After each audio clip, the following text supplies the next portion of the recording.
Shalom. Mari kita bersama membaca dan merenungkan firman Tuhan.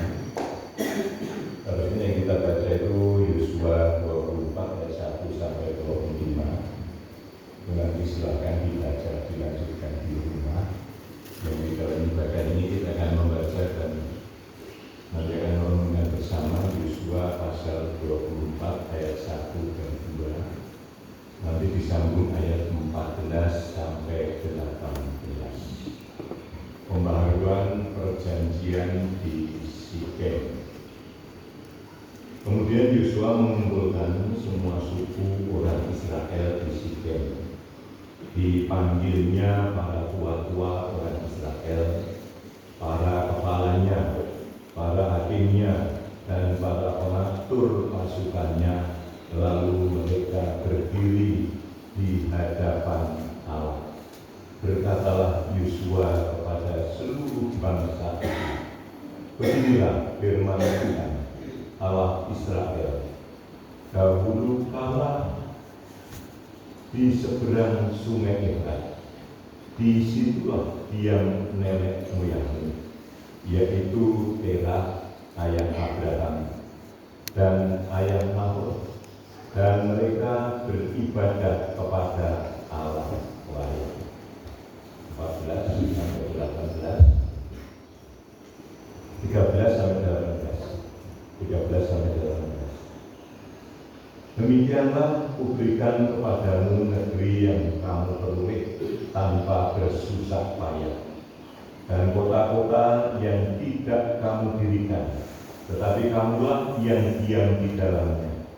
Juga kebun-kebun anggur dan kebun-kebun zaitun yang tidak kamu tanami, kamulah yang makan hasilnya.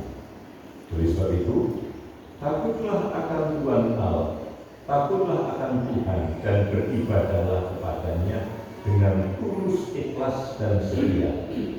Jauhkanlah Allah yang kepadanya nenek moyang telah beribadah di seberang sungai Efrat dan di Mesir, dan beribadahlah kepada Tuhan. Tetapi jika kamu anggap tidak baik untuk beribadah kepada Tuhan, pilihlah pada hari ini kepada siapa kamu akan beribadah. Allah yang kepadanya nenek moyang beribadah di seberang sungai Efrat, atau Allah orang Amori yang negerinya kamu diami ini. Tetapi aku dan seisi rumahku, kami akan beribadah kepada Tuhan. Lalu bangsa itu menjawab, jauhlah daripada kami meninggalkan Tuhan untuk beribadah kepada Allah lain. Sebab Tuhan Allah kita, Dialah yang telah menuntun kita dan nenek moyang kita dari tanah Mesir, dari rumah perbudakan, dan yang telah melakukan tanda-tanda mujizat yang besar di depan mata kita sendiri, dan yang telah melindungi kita sepanjang jalan yang kita tempuh di antara semua bangsa yang kita lalui. Tuhan menghalau semua bangsa dan orang Amori penduduk negeri ini dari depan kita. Kami pun akan beribadah kepada Tuhan, sebab Dialah Allah kita. Berbahagia setiap orang yang mendengar sabda Tuhan, memelihara, meyakini, dan memperlakukan dalam kehidupannya sehari-hari. Bapak Ibu saudara-saudara yang dikasihi Tuhan Yesus Kristus, Shalom. Sehat semuanya. Sehat. Kalau ada yang belum sehat, kita berdoa untuk minta sehat. Kalau ada yang dalam proses penyembuhan, kita tetap bersemangat karena Tuhan sumber kekuatan. Firman Tuhan hari ini akan kita renungkan dalam judul berani memilih dengan iman. Dalam bacaan kita ini pada Yosua pasal 24 dalam judul berani memilih dengan iman, akan saya dasari dengan ada dua dasar pemikiran yang mau saya kemukakan untuk memahami supaya kita benar-benar berani memilih berdasarkan iman. Yang pertama, di era reformasi negara kita Indonesia ditandai dengan euforia demokrasi dalam bentuk pemilihan umum langsung dan serentak untuk memilih anggota DPR di kota provinsi, DPR provinsi, kabupaten kota juga, DPR RI, Dewan Perwakilan Daerah atau DPD, DPD, gubernur dan wakil gubernur dan presiden serta wakil presiden. Memilih tentu berdasarkan pertimbangan, dan pertimbangan kita peroleh karena kita bisa mencari dan bisa menerima banyak informasi, tentu dari sumber informasi yang bisa dipercaya, bukan hoax. Berbeda pilihan boleh, asal kita tetap bersaudara dan tetap tinggal di rumah bersama yang bernama IKSPS. Mudah-mudahan IKSPS harusnya sudah menerbitkan surat pastoral untuk pemilihan ini. Tapi entah mengapa sampai hari ini belum terbit dan kita belum menerima. Sebenarnya kalau itu kita terima, itu bisa menjadi bagian dari salah satu informasi untuk kita mempertimbangkan memilih berdasarkan iman. Mudah-mudahan dalam 1-2 hari atau seminggu ini ada surat pastoral tentang pemilihan umum. Oke. Nah, kemudian yang berikutnya Bapak Ibu, ada banyak kehendak bebas atau yang disebut free will. Kemarin sore sudah dibahas ini, free will, kehendak bebas. Ada kehendak bebas manusia untuk memilih. Banyak hal dalam kehidupan ini memungkinkan terjadinya salah pilih. Lebih repot lagi, modernisme sekarang ini, modernisme itu artinya ya zaman sekarang ini, kemajuan yang sekarang ini kita boleh dengan berbagai informasi yang serba cepat dan kilat itu menslogankan kehidupan dengan amat banyak pilihan. Pilihanmu menentukan jati dirimu. Pilihanmu memperlihatkan identitasmu. Dalam bahasa kasar orang Bantul, pilihanmu yoiku perejengan. Kalau orang seberang sana mengatakan you are what you choose. Ya.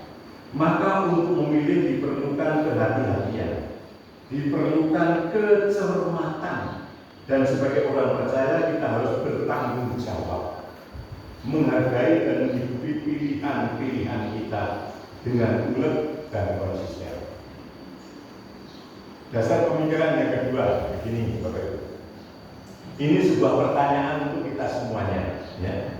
Dijawab dalam hati saja, dalam hati saja. Ya. Ini pertanyaan untuk saya, untuk saudara-saudara.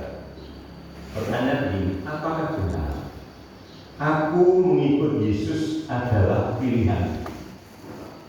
Apakah benar si Suto, si Noyo, Dada, Walu, Bambang, Kedi, Tambu, Polo, Nainggolan, dan sebagainya?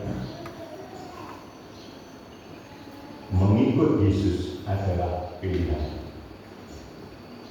Sudah dijawab dalam hati, Bapak Ibu. Jangan dilihat suara lain nanti tidak nyontek dia. Ya. Nah, mari, apapun jawaban Bapak Ibu saya tidak tahu, anak-anak itu aku juga tidak tahu. Tetapi mari kita koreksi jawaban kita. Mari kita koreksi pendapat kita dan jawaban kita dengan ayat yang tadi dihentikan Pak Martono membaca. Dia membaca hanya sampai ayatnya yang ke-15. Nah, mari kita koreksi dengan Yohanes 15 ayatnya yang ke-16 yang bisa membuka cepat begini-begini. Bukan kamu yang memilih aku, tetapi akulah yang memilih kamu, dan aku menetapkan kamu supaya kamu pergi dan menghasilkan buah, dan buahmu itu tetap. Jadi ikut Tuhan Yesus itu pilihan kita atau bukan? Atau kita yang dipilih oleh Tuhan Yesus, diambil itu, dipilih, dikumpulkan itu. Sehingga kalau kita sudah nurut malu seperti itu, pilihan kita bukan memilih Yesus karena memang kita yang dipilih Yesus. Pilihan kita adalah tetap setia sampai akhir. Itu singkatannya SSA. Nah, ayat inilah dari pemahaman iman seperti inilah, maka kemudian kita memilih dan memutuskan untuk tetap setia sampai akhir pada Tuhan Yesus. Bapak Ibu, anak-anakku ingat nyanyian anak-anak sekolah minggu dulu waktu kita masih kecil, lagunya begini: mengikut Yesus keputusanku, mengikut Yesus keputusanku, ku tak bimbang, ku tak bimbang, ku jawab ya, ya, ya, ku jawab ya, ya, ya, ku jawab ya Tuhan, ku jawab ya Tuhan, ku jawab ya Tuhan. Jadi mengikut Yesus itu keputusan, sudah bukan pilihan lagi. Karena kita memang dipilih oleh Yesus, kemudian kita memutuskan. Nah, soal pilih, memilih, dan dipilih, mari kita belajar kembali dengan pengalaman Yosua dan bangsa Israel yang berani memilih dengan iman. Saudara yang dikasihi Tuhan Yesus Kristus, kitab Yosua pasal 24 ini mengisahkan bagian akhir dari pelayanan dan kepemimpinan Yosua. Yosua pasal 1, Musa memerintahkan dan memberi tantangan kepada Yosua untuk memimpin bangsa Israel memasuki tanah perjanjian. Kalau sekarang yang sedang pikiran itu berarti Palestina. Itu petanya itu, ya. Tanah perjanjian.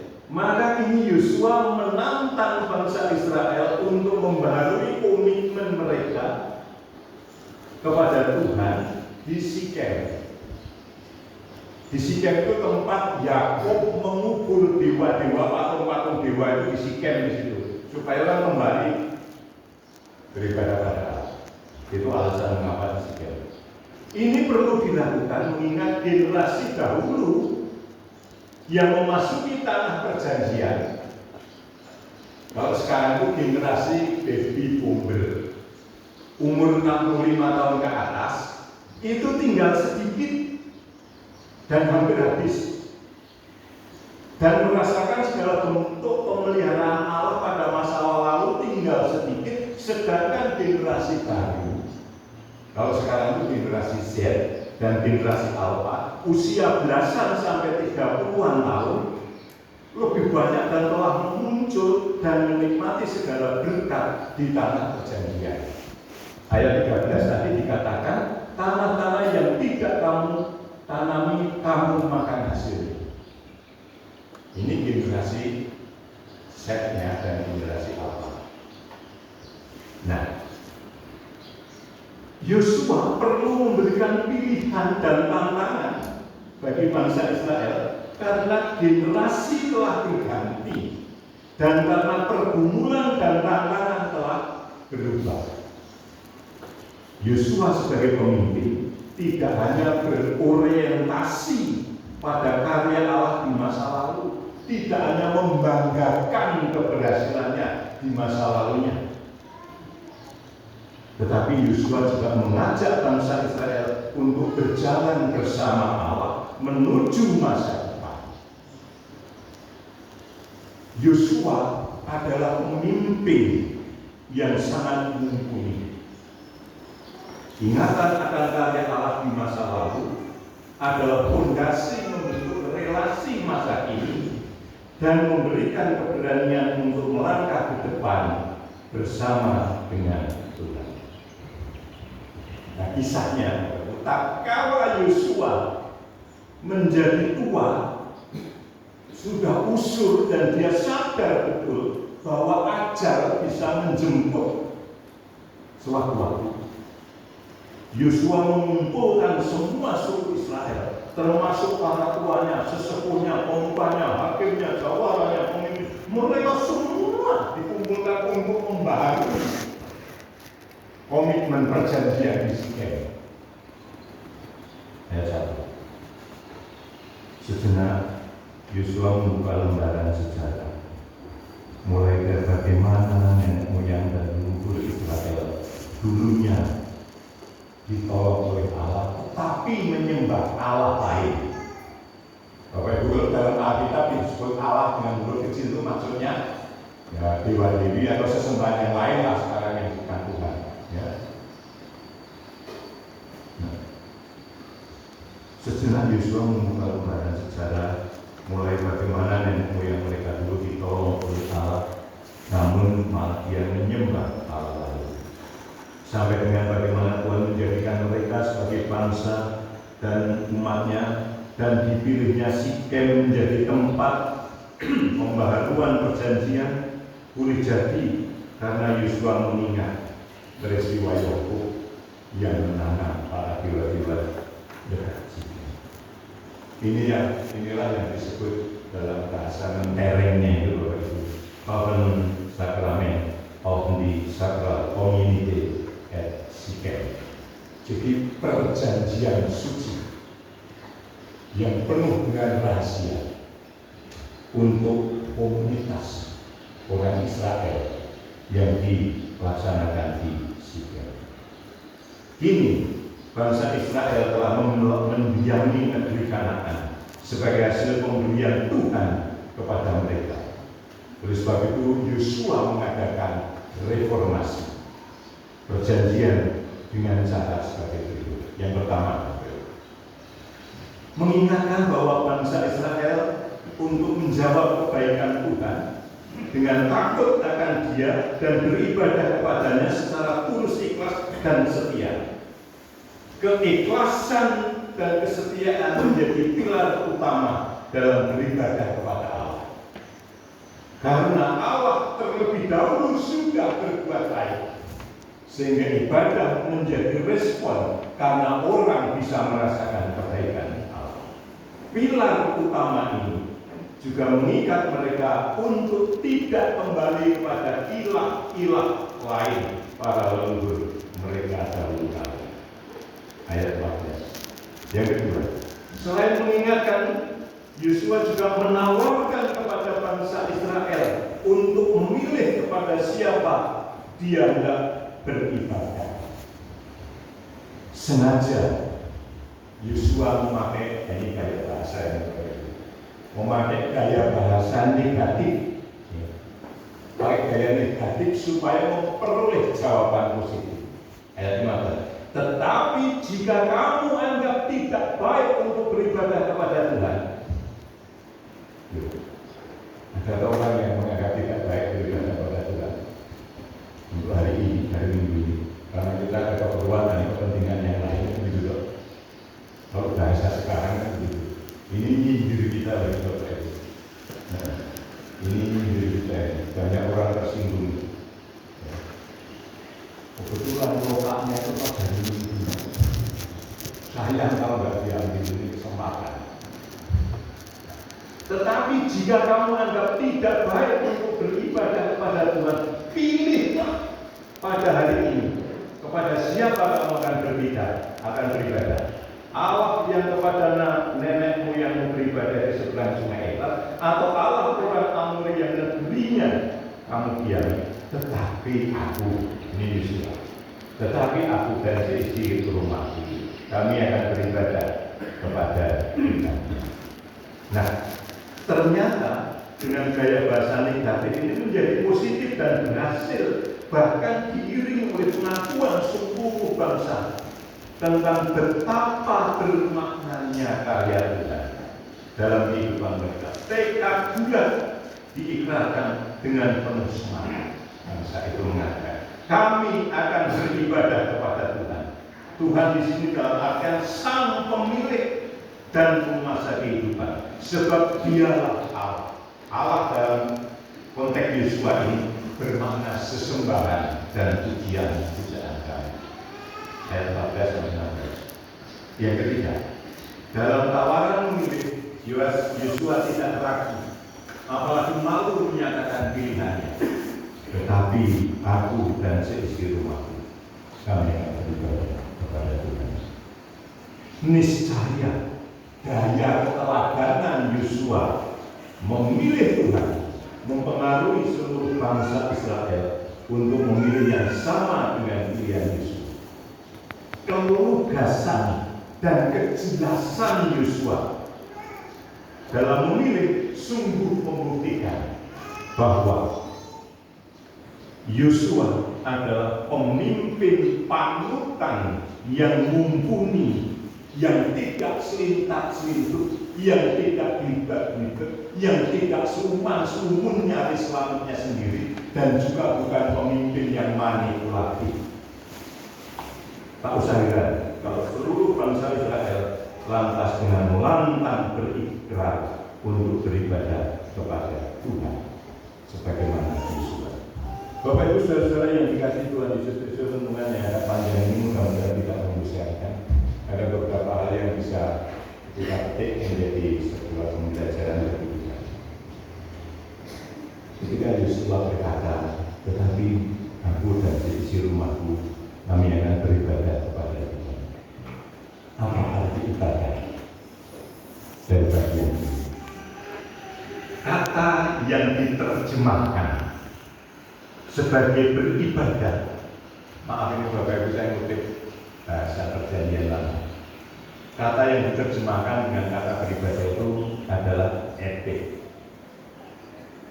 Ebed itu mempunyai arti melayani dan mengabdi. Jelaslah bahwa kata beribadah di sini mempunyai makna yang lebih luas dan mendalam daripada tindakan ibadah kebaktian minggu kita ini yang secara liturgis. Lebih luas dari itu. Nah, tindakan ibadah kita sekarang ini, tindakan kebaktian kita sekarang ini yang secara liturgis ini adalah sebagian dari ekspresi luar dari hati yang mengabdi kepada Tuhan. Dalam pemahaman konteks Yosua pasal 24, seperti telah dijelaskan di atas tadi, kita menemukan bahwa mengabdi ini bukanlah dari hasil keterpaksaan. Mengabdi yang melayani bukanlah karena keterpaksaan, tetapi sebuah pilihan sukarela. Pilihan yang didasarkan pada pemahaman akan karya Allah di dalam sejarah. Pilihan yang mencerminkan syukur atas perjanjian Allah di masa lalu. Itulah ibadah. Karena Allah itu tidak pernah sedetik pun time out dari kehidupan kita. Tetapi Bapak Ibu di gereja-gereja besar, mudah-mudahan di kita tidak ada. Ada orang yang sedang beribadah itu time out, ya. Time out olahraga, entah ke belakang lah, entah ke sana, entah kencing lah, entah yang menyusui maklum lah, ya maklum itu yang menyusui itu sudah usul dari majelis secara pelan-pelan. Belakang itu dibuat ruang menyusui. Nanti dibuat ruang menyusui. Pernah Bapak Ibu ini contoh dan mudah-mudahan tidak terjadi. Ini di gereja kita. Pak Dewi sedang berkorban ini tengok dari luar ini. Ada jemaah yang keluar rokok. Selesai kebaktian tak datangi dia. Tak datangi. Bukan tak halus-halusin, ya. Bukan tak halus-halusin, tak tegaskan. Itu kan seperti Yosua tadi. Pada hari ini, kalau memang tidak baik kamu beribadah kepada Allah dan lebih baik kamu merokok, jangan datang ke gereja ini. Selesaikan rokokmu di rumah hari Minggu besok. Akhirnya orang itu sekarang malah justru rajin ke gereja dan dia tetap merokok, tetapi tidak di sela-sela kebaktian. Jadi makanya di belakang sana itu ada smoking area. Itu saya sering tepuk-tepuk ini. Mas, sudah ditunggu Pak Diagung dan ini. Sudah ditunggu. Sarannya begitu. Nah, yang kedua Bapak Ibu, ibadah atau lebih tepatnya mengabdi kepada Allah bukanlah keputusan sentimental, ya. Yang bukanlah keputusan yang sentimental yang kuat di dalam, tetapi makin lama makin mundur dan selama-lamanya. Beribadah atau mengabdi dan melayani kepada Allah adalah sebuah ketetapan hati yang berjalan beriringan dengan pemahaman rasional kita. akan karya Allah di masa lalu. Cukup rasional nggak sih Allah itu dengan kita? Coba Bapak Ibu mulai ke belakang. Kalau Bapak Ibu yang berbisnis, dulu dagangan itu hanya berapa item, sekarang berapa? Kalau dulu catering itu hanya pembuat paru sing ditangkap bacaan anaknya. Nah sekarang kita cateringnya sudah masuk hotel. Kalau dulu kebunnya hanya 1-2 hektar, sekarang kalau dulu golongannya baru 2A, 3A, nah sekarang cukup nasional ya Tuhan kita ya. Nah oleh karena itu kalau kita beribadah kepada Tuhan ya, itu mengingatkan kembali karya Allah dalam sejarah kehidupan kita, juga sejarah kepada Israel. Yang ketiga, beribadah atau lebih tepatnya mengabdi kepada Allah berarti menjadikan Allah pusat kehidupan kita. Sama seperti seorang abdi atau pembantu yang harus berfokus pada tuannya dan menomorsatukan kepentingan tuannya dan mengesampingkan kepentingan pribadi. Demikianlah orang yang beribadah atau mengabdi kepada Allah. Pengabdian itu mewujudkan dalam ketaatan dalam melaksanakan perintah. Pengabdian tanpa ketaatan adalah kepalsuan.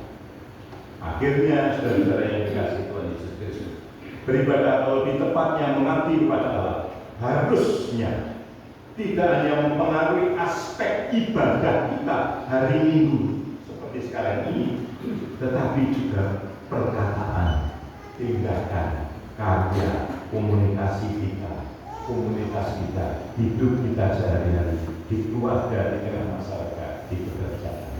Kehadiran Allah sebagai Tuhan tentu tidak hanya dalam kebaktian saat ini, tetapi juga dalam hidup kita sehari. Ibadah atau pengabdian kepada Allah secara sederhana berarti menempatkan Tuhan sebagai Tuhan atas segala aspek kehidupan kita. Itu yang disebut Kristus. Akhirnya, bagaimana jawaban kita ketika kita dipilih oleh Tuhan Yesus? Jawab dan tindakan kita adalah memilih untuk setia sampai akhir, supaya kita tidak salah pilih dan tidak salah memilih di luar Kristus. Tuhan memberkati dan menyertai kita.